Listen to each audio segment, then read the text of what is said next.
संतरे बेचने वाली बूढ़ी अम्मा की कहानी, जिसके पास एक नौजवान लड़का हमेशा आता, हमेशा संतरे खरीदता और खरीदे हुए संतरों में से किसी एक को, उसकी एक फाक को चखते हुए कहता, अम्मा देखो ना, ये तो कम मीठा है।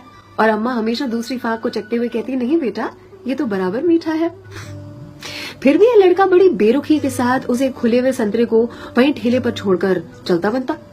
अब इस नौजवान के साथ उसकी पत्नी भी हमेशा हुआ करती।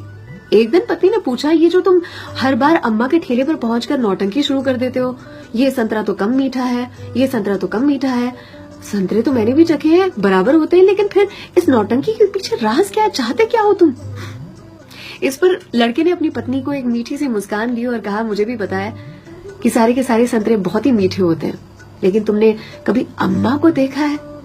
अम्मा इतनी गरीब है कि जो बेचती हैं उन्होंने कभी चखा भी नहीं होगा, इसीलिए तो एक खुला हुआ संतरा उनके ठेले पर छोड़कर आ जाता हूँ, मेरी ओर से उनके लिए। अम्मा के बाजू में जो सब्जी वाली थी, उसने एक दिन कहा उनसे, आपको पता है ये जो सरफिरा आपके ठेले पर आता है संतरे खरीदने के लिए, इतनी चिकचिक करता है आपसे कि आप नाप तोल में उसे ज्यादा संतरे दे देती हो। इस पर अम्मा ने कहा कि वो कभी मुझसे संतरे की मिठास पर चिकचिक करता ही नहीं है, वो ये चिकचिक करता है मुझे संतरा खिलाने के लिए, एक छोड़कर जाता है। क्या मुझे पता नहीं है?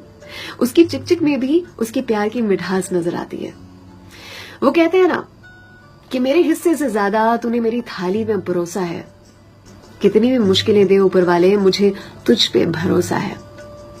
छीन कर खाने वाले का कभी पेट नहीं भरता और बांट कर खाने वाला कभी भूखा नहीं मरता। अगर कोई ऐसा दिखे, उसकी मदद जरूर से करे।